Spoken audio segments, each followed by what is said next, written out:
Today we are gonna take a look on how to not install and how to install a spacer on a car.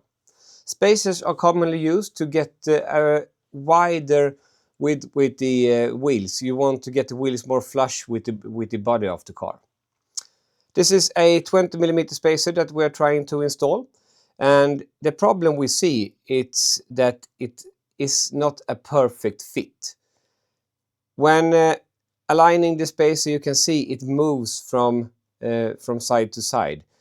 This should be a perfect fit already before we have installed the bolts or nuts on the spacer. This is another spacer with the same problem, and this is not how it should look like. The spacer shouldn't move at all when doing this before we have installed the bolts. The problem is that the chamfer on this spacer in the centering is too deep, and the centering is too small. You can see the ring on this Tesla Model S 2020 is not very deep, and then the spacer doesn't get the support it needs. When measuring the centering, it's only about 3.5 millimeters. And when measuring the chamfered part of the spacer, this is also not more than 3.5–4 millimeters. And that's why you don't get the support you need from the centering.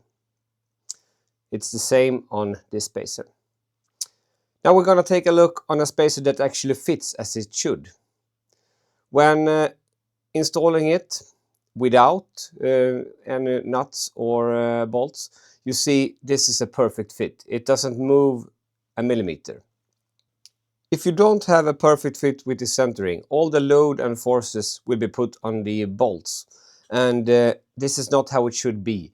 Eventually the bolts will break if all the force is put on the bolts. The bolts is only to keep the wheel pressed onto the hub. So it's the centering that should take all the force and load from driving. And this was a video about how not to install a spacer and how to install a spacer. To see more videos like this, please subscribe to our channel.